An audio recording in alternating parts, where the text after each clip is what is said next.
You see by the dawn's early light what so proudly we hailed at the twilight's last gleaming, whose broad stripes and bright stars through the perilous fight o'er the ramparts we watched were so gallantly streaming, and the rocket's red glare, the bombs bursting in air, gave proof through the night that our flag was still there.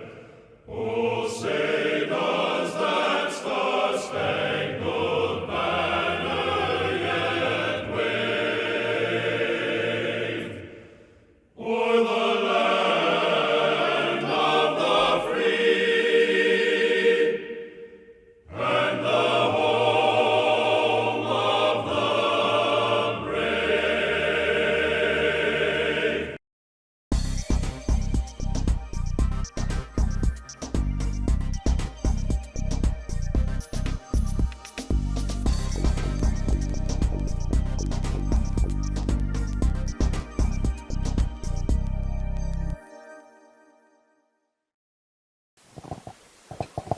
I think we have a special treat here for you. Throughout World War II, there have been pivotal battles, one of them being the Battle of Iwo Jima, Midway, et cetera, et cetera. Some of those battles produced some pretty iconic photographs, one of which is the Marines that were raising the flag on Mount Suribachi in Iwo Jima.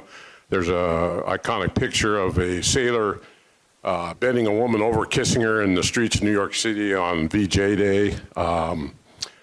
Pictures of Pearl Harbor with the ships that are wrecked after the Japanese surprise attack. So we're going to talk about the Battle of Iwo Jima and actually who raised the flag. And we all know him. We all love him, Mr. Gary Augustine.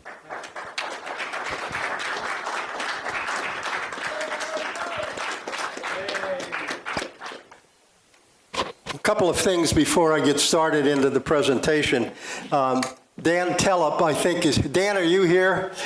Yeah, Dan is handing out, well, Mark said there's other, I think this is the most famous photograph ever taken in American history. And Dan is handing out the stamp that was made from this photograph. So he has plenty of copies back there, the 3-cent stamp, the raising. The second thing is I want to extend an invitation to the members here.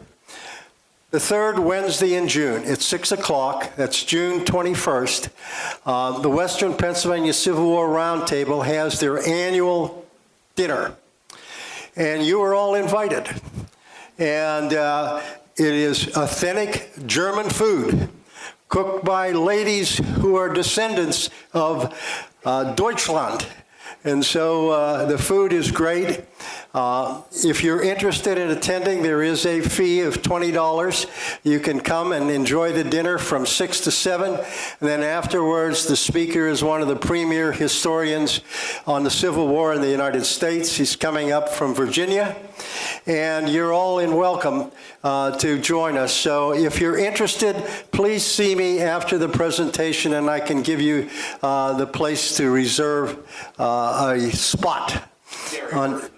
It's at St. John's Lutheran Church in Old Economy down in Ambridge on Church Street, 1320 Church Street.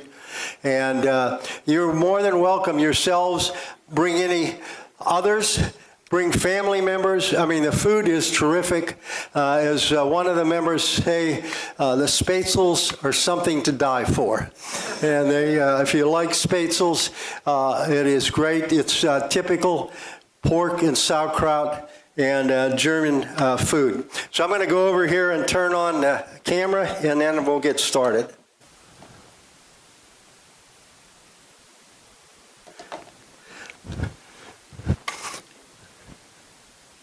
Who raised the flags? That was a question asked from the very beginning on February 23rd, 1945, when this photograph I think, the most famous photograph and the most reproduced photograph, by the way, in American history, was taken by Joseph Rosenthal on Mount Suribachi about 12:30 in the afternoon. The one on the left we're going to talk about, there were actually two flag raisings. It's the first flag raising that was taken by a Pittsburgher, Lewis Lowry. And so we're going to talk about who raised the first flag and who raised the second flag. We have to start is, why were these men on the top of a volcano on February 23rd, 1945? We all know that on December 7th, 1941, the Japanese attacked Americans at Pearl Harbor. And at that time, the Americans had no strategy for defeating the Japanese. And for the next almost 3 years, that strategy evolved. It was one of opportunity. And finally, in June and July of 1944, the Americans captured a series of islands called the Marianas, including Saipan, Guam, and Tinian. And what that did is, it did something that the Americans, and I really am amazed at the foresight of many of the people that led us during World War II, because one of the things they had developed early in the war was a long-range 4-engine bomber that they knew that they needed to bomb Japan. So the B-29, it had a range of 3,200 miles. Could carry a heavy bomb load. But they had to have a base for it. Originally, they were going to fly them from China, but logistically, it didn't work out. And so when they captured the Marianas, they finally had the bases they needed to bomb Japan.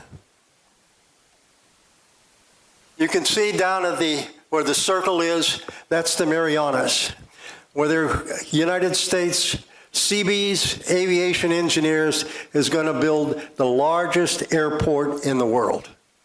And the round trip to Japan was 3,000 miles. However, it flew over an island called Iwo Jima, just a speck in the Pacific. The thing about Iwo Jima is that it had a radar station for the Japanese, and it also had some airstrips. And the Japanese were actually launching some raids against the Marianas and actually destroying B-29s on the ground. That couldn't continue. Here's Tinian. You can see the runways. This is the place, of course, where the Enola Gay took off, carrying the atomic bomb and dropped it on, and also Boxcar, it carried the second bomb. This is an amazing man, Hap Arnold. He was the head of the U.S. Army Air Force. At that time, the Air Force was not independent, but it was independent. Hap was an early aviator, a gifted writer, and a good strategic thinker. And what Hap said in October of 1944, he went to the Joint Chiefs, the Combined Chiefs of Staffs, and said, we need to capture Iwo Jima before we can have a successful bombing campaign against Japan. And he persuaded the Joint Chiefs to allow for the capture of Iwo Jima.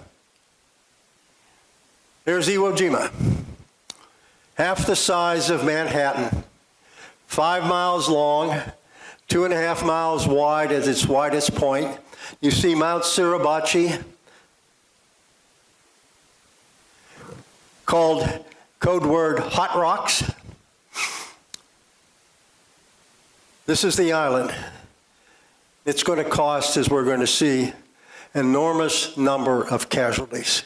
In fact, the United States is going to suffer more casualties than the enemy they killed. The Japanese had learned that it was no longer wise to defend beaches. in the Central Pacific and South Pacific. With American naval gunfire and carrier operations, they could destroy anything on the beach. And so with the Japanese, this man, you can see Taramichi Suribachi,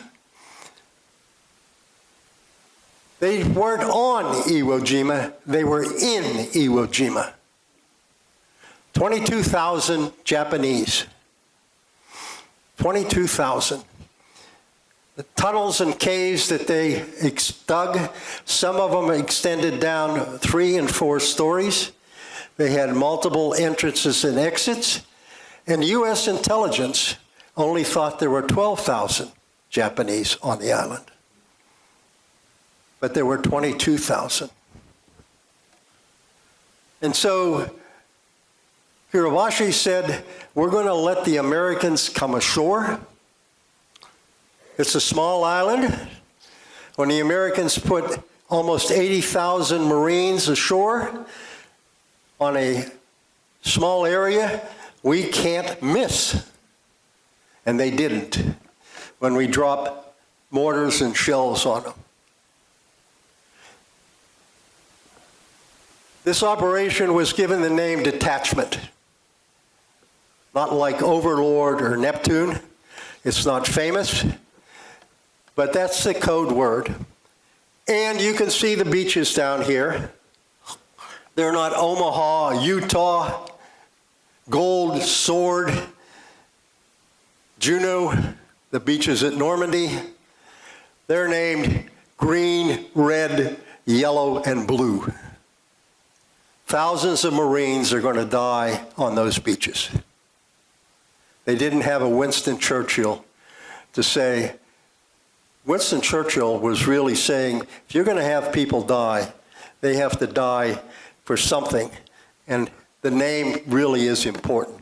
So what we see here is the plan was, it's all Marines until the end, and we're going to talk a little bit about the Army at the end, because the Army does play a role at the end of the battle.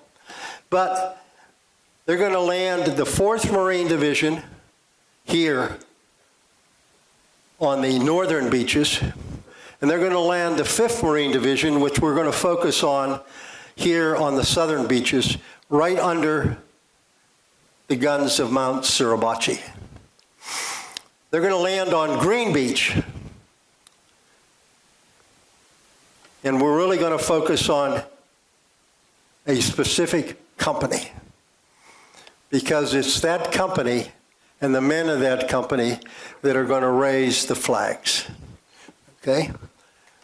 The 3rd Marine Division is going to come ashore on the 21st of February, 2 days after the invasion, and the 3 divisions are then going to, the 5th Marine is going to cut the island in 2, the first day on the 19th, and then eventually the real fighting, as I would say, the disasters, the casualties are going to occur as the Marines sweep north, pushing the Japanese to the very northern tip of the island.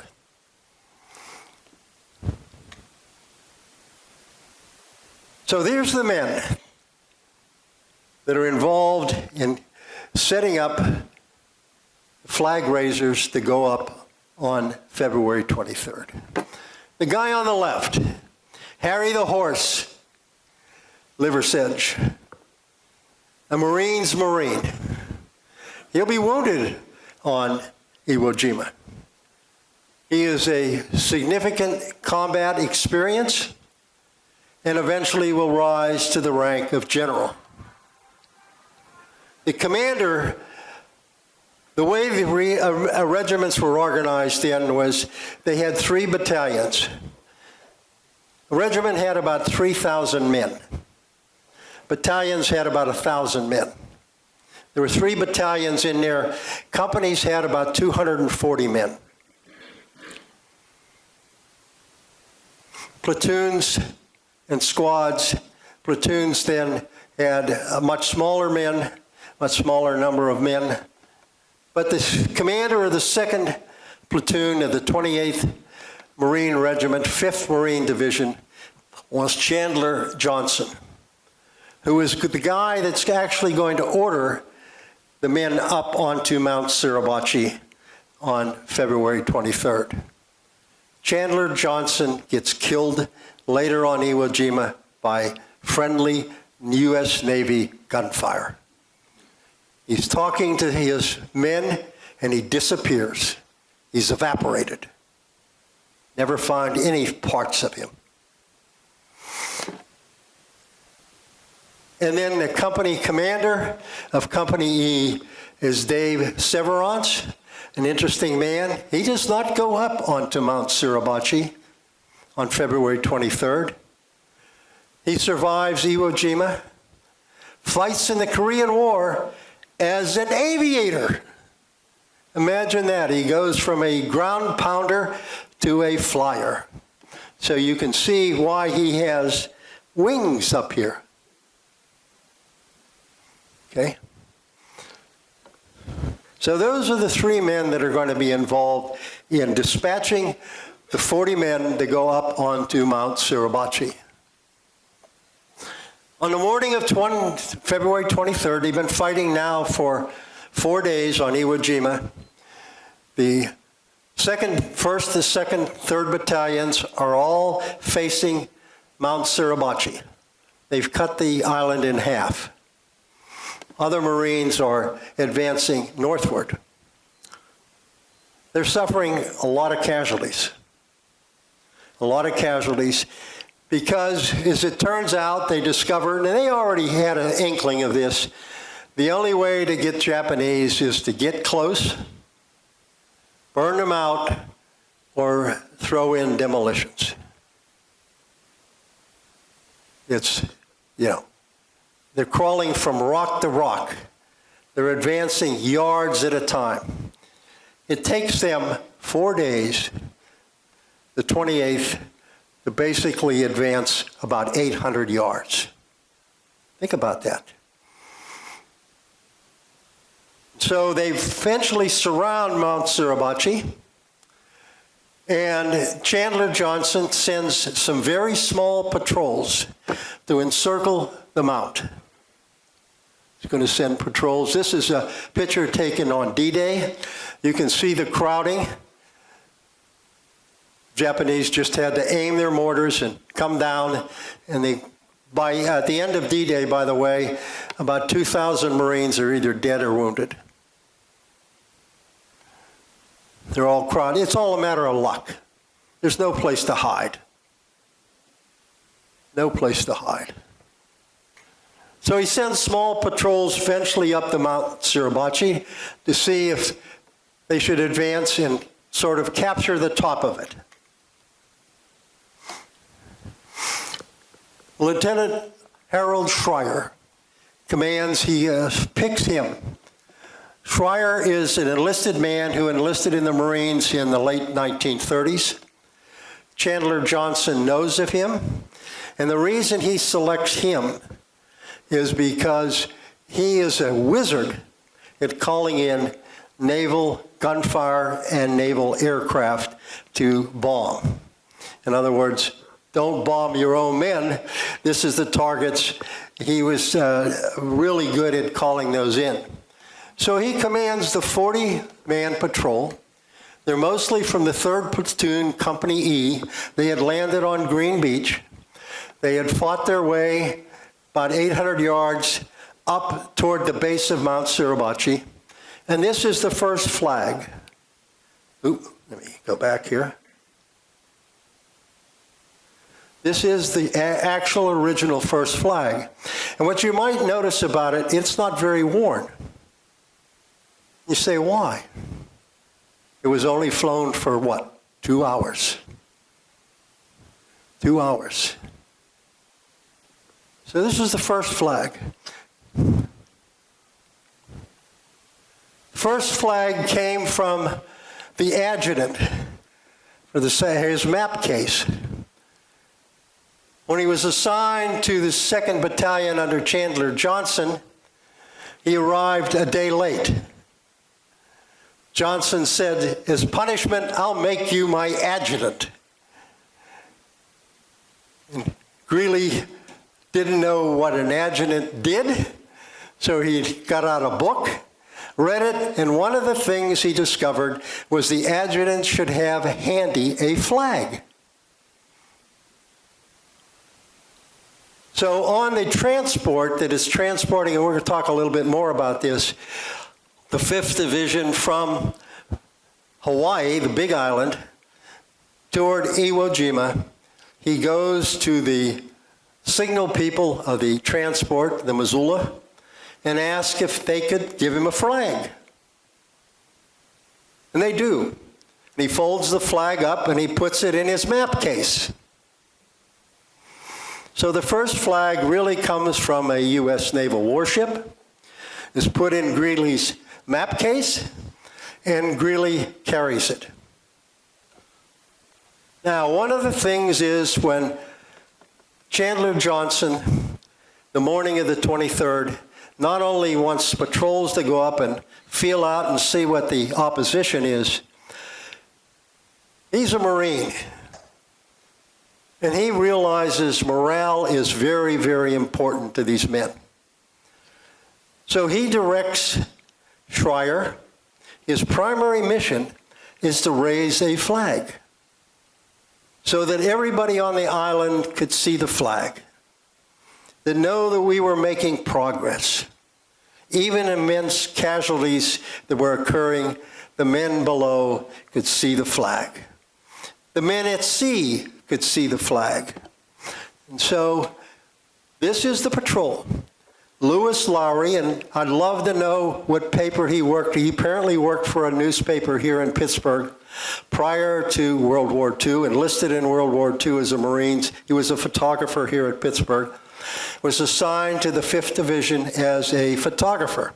So he's actually a Marine, combat Marine. You can see him here on the right, underneath the first flag. So as the patrol goes up, they carry Greeley's flag. You can see it.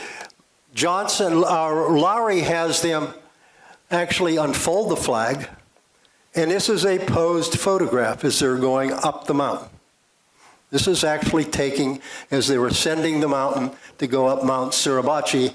And by the way, all of these names and identifications I can't claim for. Many, many people have researched this, and it's their names, and they're very accurate. But you can see that there's a group of men that are going up this trail to the mountain, and you can see the flag here, the first flag being carried up the mountain. The first flag raising occurs at 10:20 on February 23rd.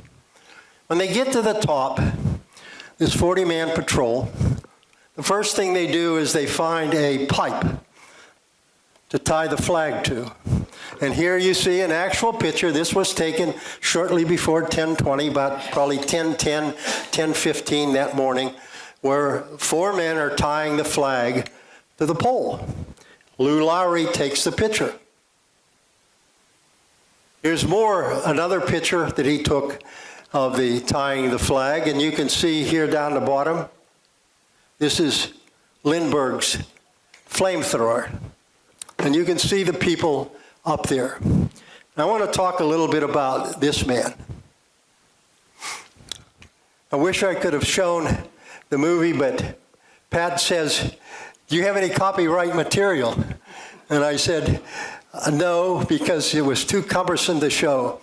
But I would encourage you to go on and view a documentary about the first flag raisers. And in that documentary, it's interesting because one of the people is this man, Jacobs. Jacobs is a very interesting man. After the war, he becomes the anchor for the TV station in Oakland, California. And when he retires, a famous actor pays tribute to them. At the time, the actor is probably 22, 23 years old. There's a clip of Tom Hanks praising Mr. Jacobs. Now, Mr. Jacobs has an interesting story because Mr. Jacobs says, that's me on the right. I'm the radio man. And until many, many years later after he dies, the Marine Corps calls him a liar. As part of the story is the Marine Corps does not respond well when people challenge the identification of these flag raisers. They call him a liar. Another man that's in this picture is Ward. Ward stays in the service, serves in Vietnam.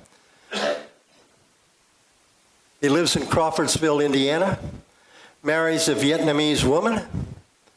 And what does Crawford do every day when he comes back to Crawfordsville until the day he dies? Outside his house, he has a flagpole, and he raises an American flag every day. And we're going to see why Ward does that. But the Marine Corps doesn't recognize him as one of the first flag raisers until long after he's dead. Here's another photo, and we're going to look a little more at these photographs. And then here's a famous photograph after they've raised the first flag. Lowry ran out of film when just as they were going to raise the first flag. So there's no photograph. He's the only photographer up there. There's no photograph of the first flag raising. There's photographs right before and right after. And after he takes this photograph, a Jap pops up, throws a grenade at him. To avoid the grenade, he falls backwards and tumbles 40 to 50 feet down the cliff, breaking his camera, but his film is preserved. His film is preserved. So he's going to leave Mount Suribachi to go back down to get a new camera. So here's, again, the group at the first flag raising. Again, here's Lou. You can see the flag now erected. And the man in the center and the left-hand picture is a Flathead Indian charging, and he's going to be identified as one of the first flag raisers. So here's who they identify as the first flag raisers in 1945. Because the Marines now are getting inquiries from everywhere about who raised the second flag, but they also want to know who raised the first flag. So the Marines, through oral testimony primarily, and this collection of Lowry photographs, identify these 6 men as the original flag raisers. The first flag. Second flag raiser happens about 12:20. And it involves Draveau and Neville Island. Because you can see there on the left, on July 1st, 1944, LST 779 is launched from Neville Island. You can see Glenfield in the background, the hills. Here's the sponsors. Mrs. Andrew Vayarek. Anybody know them? I don't. Ray, do you have any idea who they were? I don't. There's a family there. It's commissioned in August of 1944. It's going to sail to the Caribbean through the Panama Canal and to Pearl Harbor, arriving in Pearl Harbor around the 1st of January 1945. While it's in Pearl Harbor, the skipper and his communications officer said, "We need a bigger flag to fly from the stern." So they go to a supply depot in Pearl Harbor and they pick up a flag, a large flag, and they're going to fly it on Sunday several times, but this is the flag. Oop.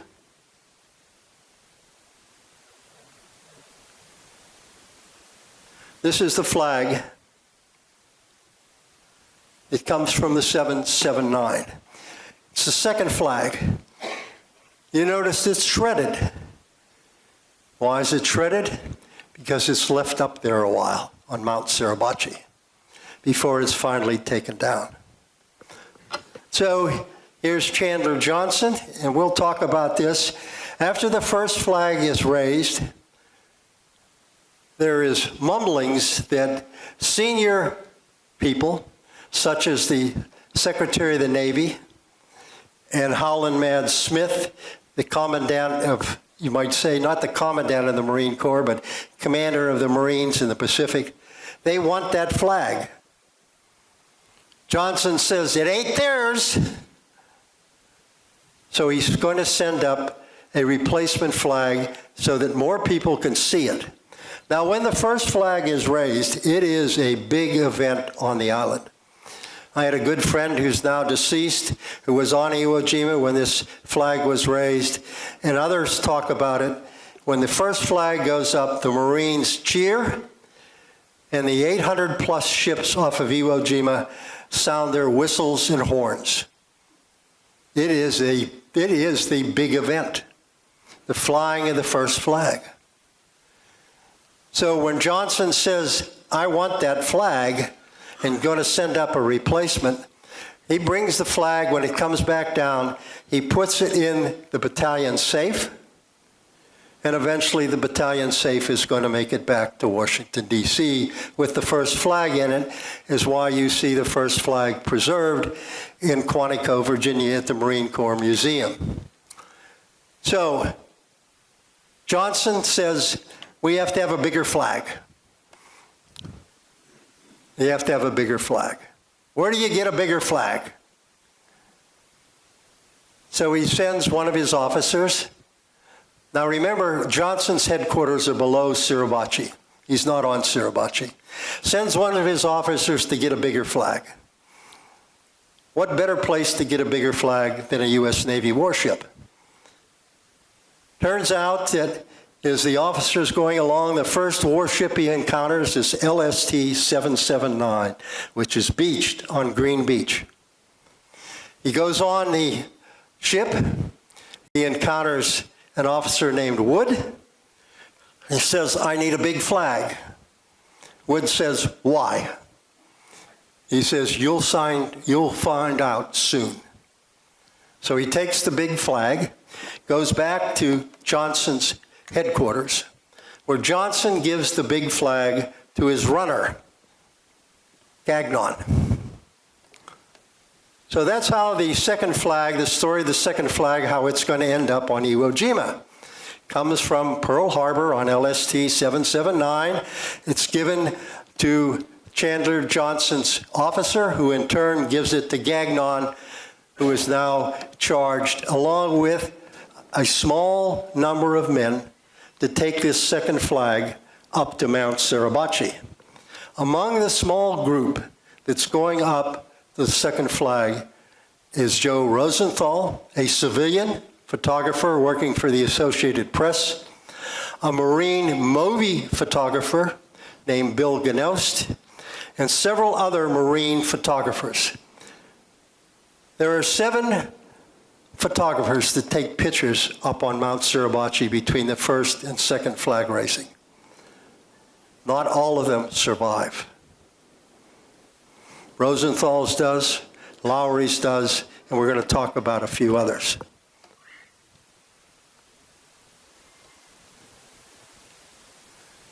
So they're lowering, this is a famous photograph, the lowering of the first flag and the raising of the second flag. You can see the men crowded around the flagpole of the second flag. It's already been erected. This is the motion picture, which is going to play a big role in identifying who's who. I'm going to hit enter and start this. It's very short. And I want you to pay close attention to it because we're going to come back to this.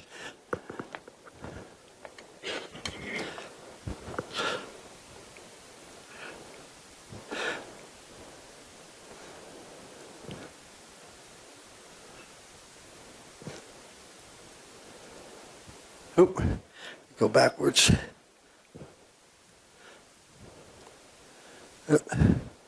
Back.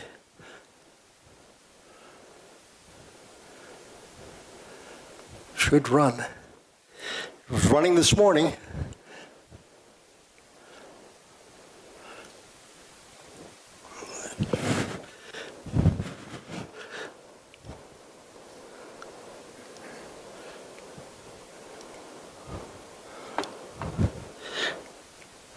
And back here.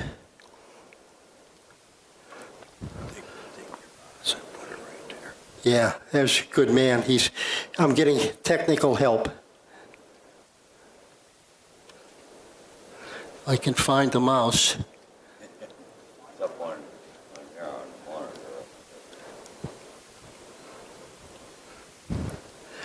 Can you see it better than I can? Ah, there it goes. This is filmed by Bill Gnaust, and I want you to focus on the man on the left with a rifle slinged over his shoulder. And we're going to play this again later on. Okay. This motion picture was taken by this gentleman, William Gnaust. Unfortunately, William does not survive the battle. As you're going to see, he's going to be killed on March 3rd. And his body is never found. His body is never found. Now, if you see down on the second picture to the right, on the lower left, a man holding a movie picture camera, that's Gnaust. And there's Rosenthal, and he's taking what becomes known as the gung-ho picture. It is posed, and it's very important in the identification. So this is the most famous photograph. It's taken accidentally, in a sense, when he is, there's no firing going on while he's taking this photograph. There's no Japanese attacking or anything like that. And he's looking around, and he just happens to swing his camera when they're taking the photograph or raising the flag, and takes this picture, the most famous picture in World War II. He doesn't set up, it's not set up in the sense that, he takes it at 400ths of a second, and, he takes it. He's a great photographer. And there's Joe after he takes the picture. What about the film? They don't see what they took, none of the photographers. So the film is taken off the mountain and Joe's is put on a plane, a seaplane, and flown to Guam to be developed. The marine film travels a slower route. It's put on a vessel that sails to Guam. So it isn't until typically a week after the photographs are taken before the film is developed that Lowry and other marine photographers take, including Gnaust film. But when it's developed on Guam, the people developing the film see Rosenthal's photograph, and they say, this is something special. They knew what they were looking at. So immediately, they wire a copy of the photograph to the United States. And since he works for the Associated Press and he's not a Marine, it goes to the various Associated Press offices in New York and San Francisco. 2 days after Joe takes, and think about this during World War II in combat, 2 days after he takes the photograph, it appears on the front page. I have a copy of the New York Times there, but just about every major newspaper in the United States. It is a sensation. all the editions sell out immediately. And they begin to publish special editions. And some of the newspapers even publish one-page editions with just the photograph. They're gobbled up. The interest in this photograph is enormous. And of course, one of the things that comes out of the interest is, who are these men? Because you really can't see their faces. Who are these men? Rosenthal takes a total of 51 photographs up there on Mount Suribachi. There's another one afterwards. And in this case, you can begin to see some of the faces of some of the men. Okay? So you would think identification would be simple. This is the famous gung-ho photograph. One of the men in the pictures, these are the men. By the way, the 6 flag raisers of the second flag are in this picture. One of the men that raised, it was in here, we'll talk about him a little later, identifies all these men. There's 2 that are still unidentified, though people have ideas. Here's a picture of the gung-ho, and I'll just point out some of the flag raisers. This is Ira Hayes down here. This is Michael Strank from Johnstown. There's another of the flag raisers. One of the photographers is a man named Burns. And he takes a photograph that's going to be key in identifying one of the flag raisers. So, by early March, Franklin Delano Roosevelt says, I want to know who these men are, but more importantly, get them off of Iwo Jima and get them back here because they're having a huge war bond. I don't know how many of you remember, as a kid, I remember paying my dime to go in and buy my stamp so that I could fill my book up to buy a war bond. War bonds funded about 1/4 of the war. And this drive is, believe it or not, with 140 million Americans, is going to raise $21 billion in war bonds. Americans buy. My father was a big buyer of war bonds. So by March 1945, I'm going to sit down. What happens here? How do they identify the men and the second flag?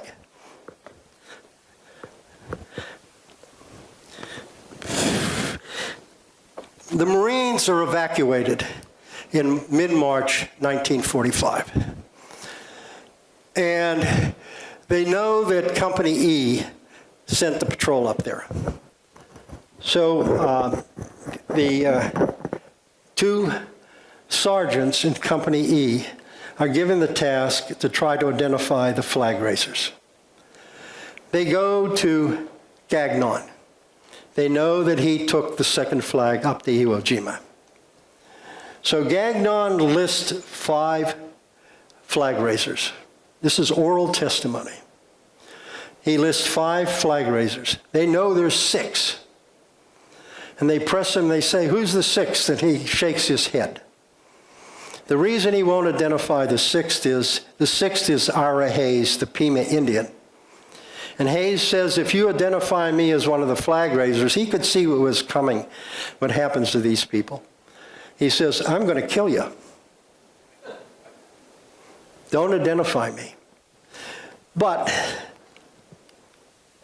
we're going to see they're flown back.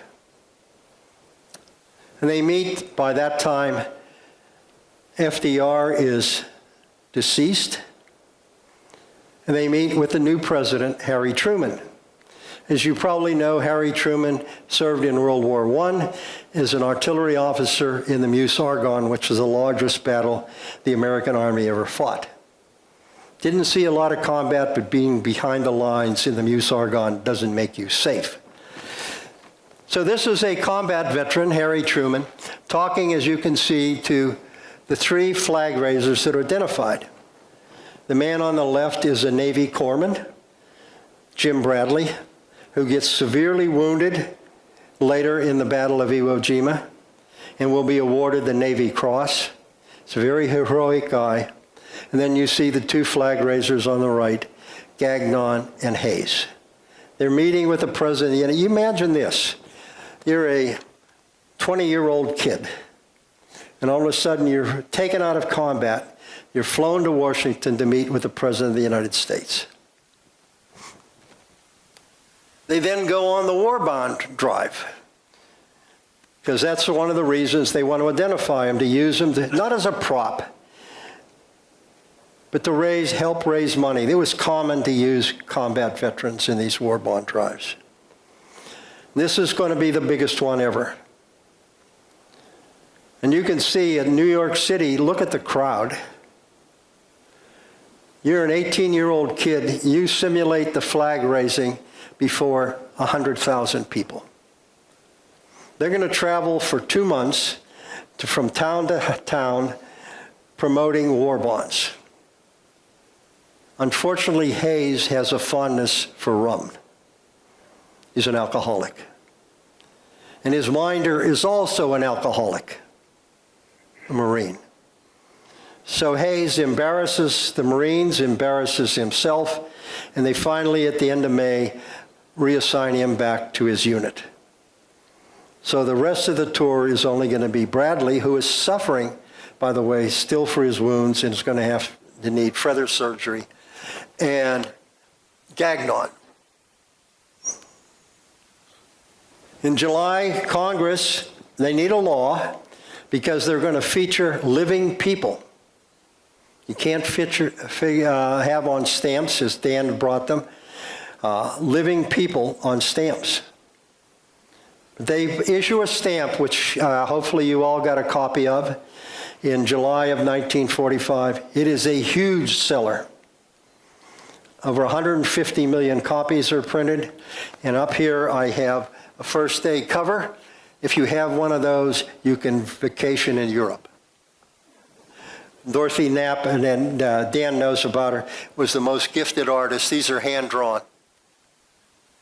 So, what happens now? They've identified 6 flag raisers. The first, and now the Marine Corps now begins to use this graphic in the upper right. The first flag raiser is identified as a man named Hansen. Hansen.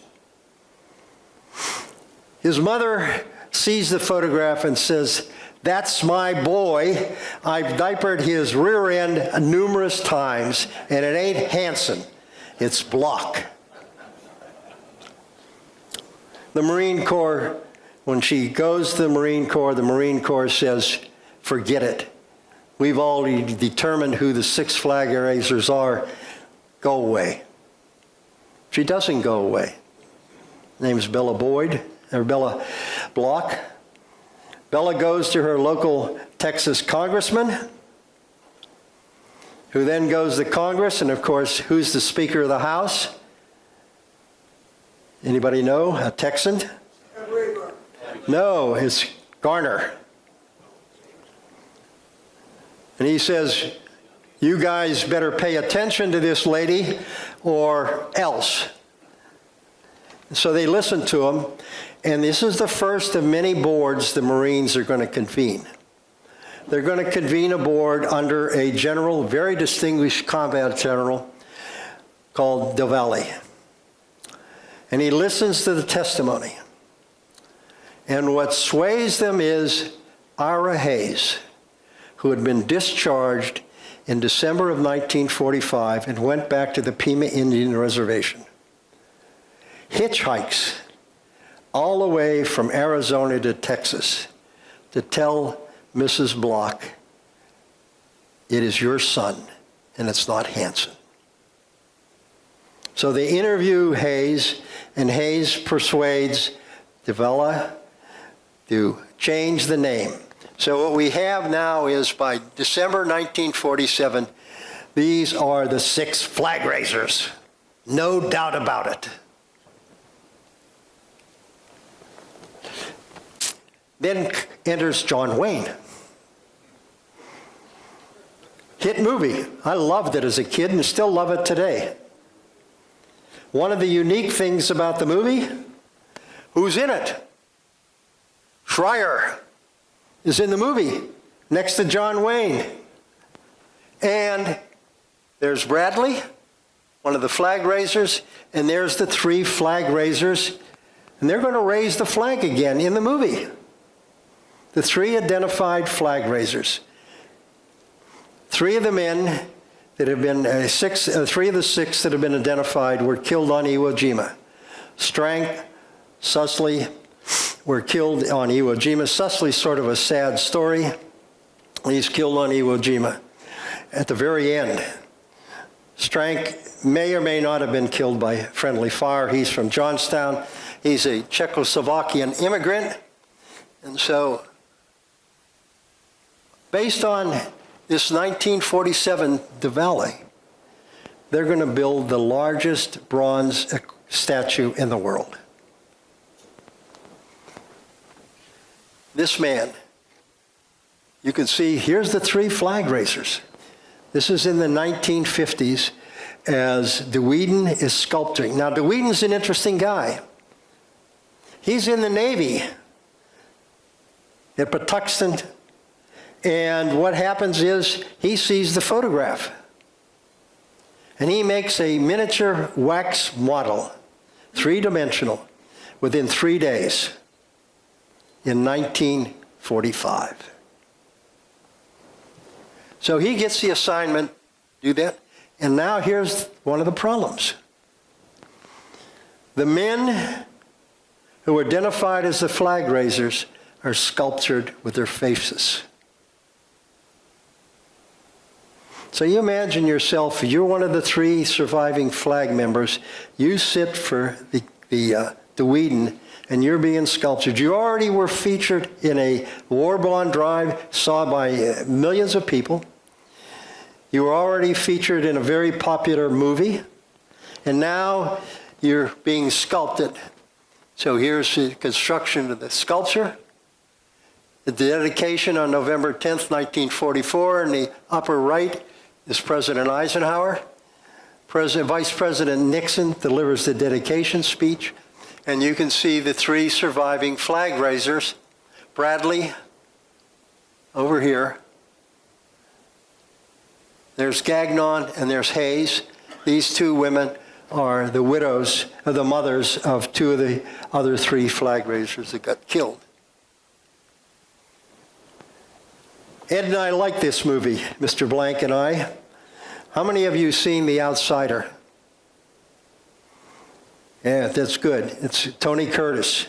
It's the story of Ira Hayes, which is a tragic story because when Hayes gets discharged, he struggles with alcoholism, living on the reservation, and ends up dying of exposure 10 years after the flag raising, laying on the ground after a night of drinking and poker playing. We're getting close to the end. 2000, this popular book is published by James Bradley's son called Flags of Our Fathers. It's a terrific book.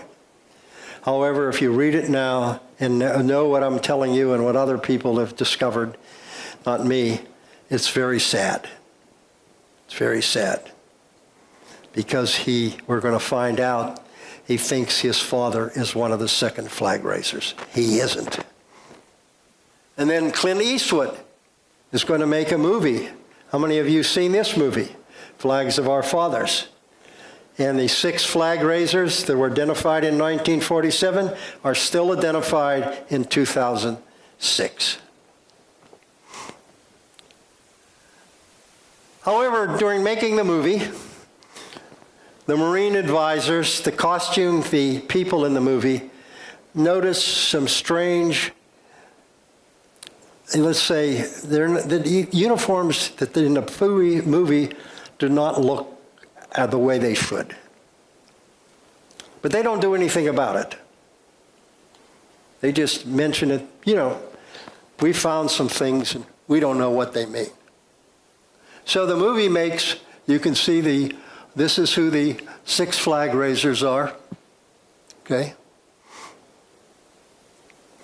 Sousley, Strank, and Block were killed on Iwo Jima, and the 3 identified are Hayes, Bradley, and Gagnon. Then occurs what I love to have shown you, because this has a clip, and you can go online and find it, of a young Tom Hanks praising the radio man Jacobs, who the Marine Corps says is a liar. And he isn't. He was the radio man. So the first flag raisers are raised in 1945 are these men. Through serious investigations, Spence, and by the way, when the Marine Corps publishes its 1994 booklet, they list these same men as flag raisers. These are the first flag raisers identified by Spence. Schreier is awarded both the Navy Cross and the Silver Star. The Navy Cross, as you know, is the second highest decoration for valor the United States awards, right after the Medal of Honor. Lindbergh is wounded in action. He's going to be awarded the Silver Star. Bradley is wounded in action and is going to be awarded the Navy Cross. Thomas is killed, is awarded the Navy Cross, and Hansen. So Bradley is one of the first flag raisers, as we're going to see, not one of the second. June 2014, Spence presents his findings to the Marine Corps Chief Historian, and he says, get lost. Get lost. But then this guy, living in Omaha, running the 5th Marine Division website, along with a buddy of his, Steve Foley in Ireland, who is a collector of Mount Suribachi photographs. They go to a local newspaper reporter and say, this is what we found. And this is where you become detectives. I want you to look very closely at the picture on the left, and look very closely at this belt, and look very closely at the picture on the right. They were taken maybe 2 hours apart. My question to you is, are they the same man? How many of you think that he's the same man? What's that? Different equipment. Doesn't take much to spot it. You don't have to be a forensic expert to say, this isn't the same man. It's not the same man. So here's the problem. Forensic people, and I won't go through all of this, one of the, they identify 7 items, or 8 items, on the figure on the left. He's in the photograph. They look at the other photograph that I showed you earlier that Rosenthal took after the flag raising. I ask you, are they the same man?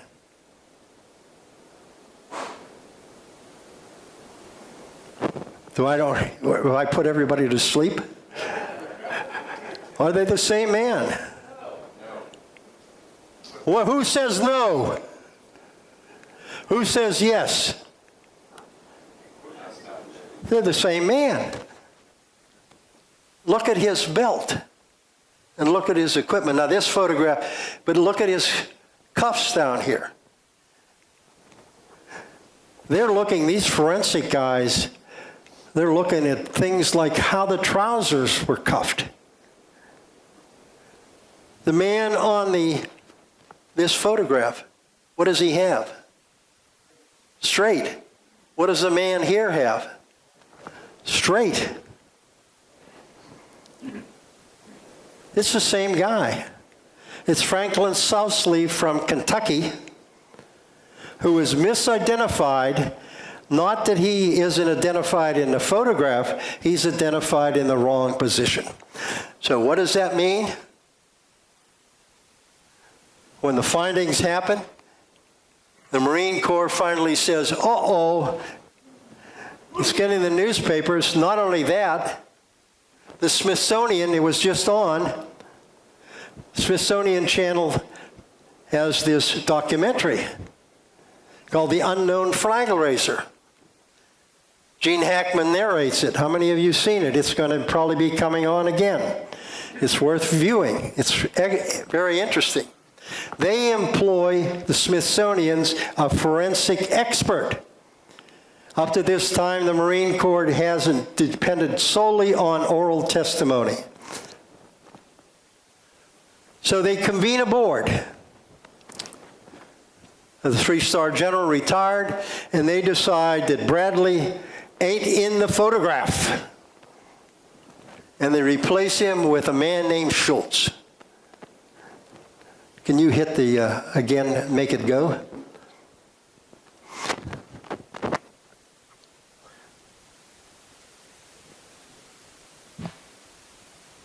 Watch the guy with the rifle over his shoulder.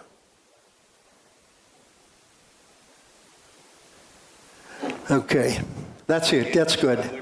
No, that's good. These forensic experts are so good. They determine that the man who has the rifle over his shoulder does not have it attached correctly. It's attached on something called the stacking swivel. And also, you can't see it very well. They had higher resolution, and they announced is dangling from his helmet is this broken strap. Using those two pieces of evidence and knowing, analyzing all the photographs of the other 40 people up there,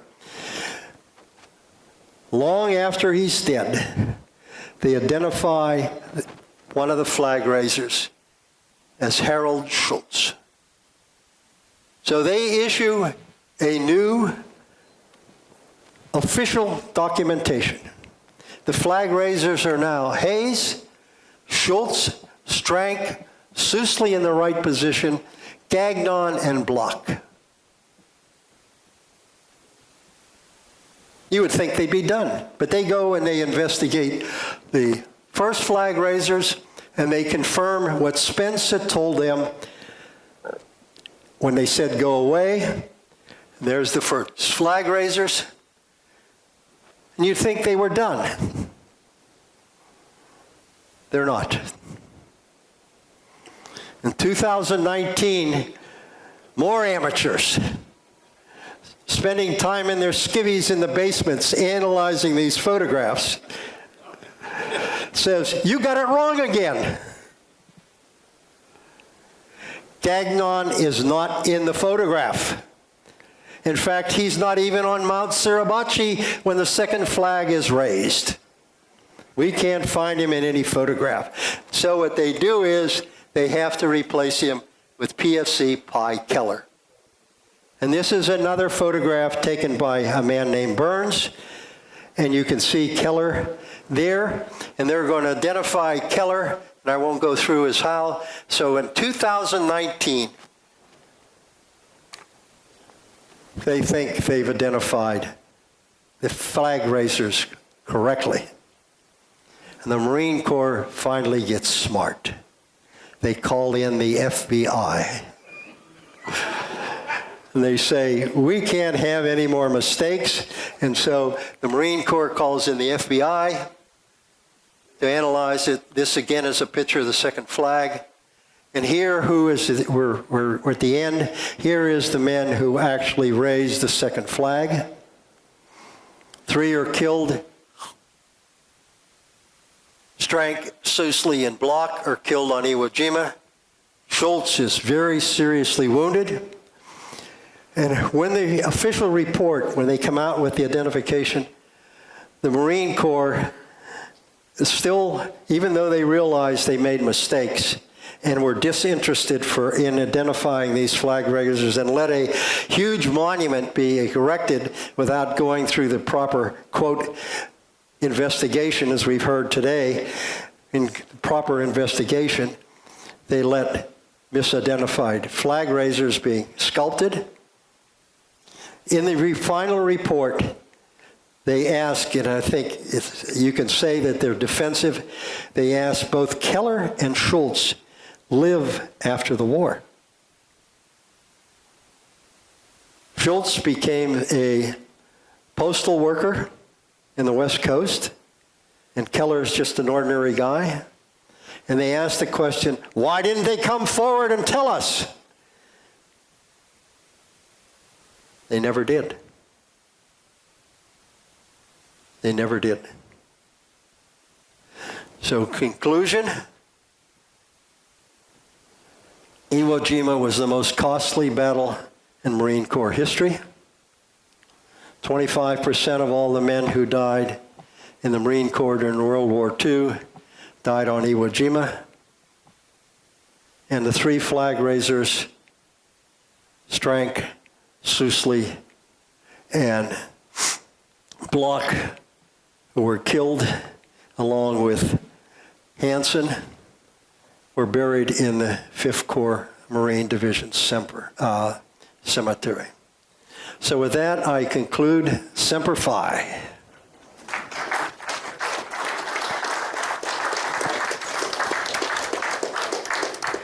Questions? Yes, sir, Dan.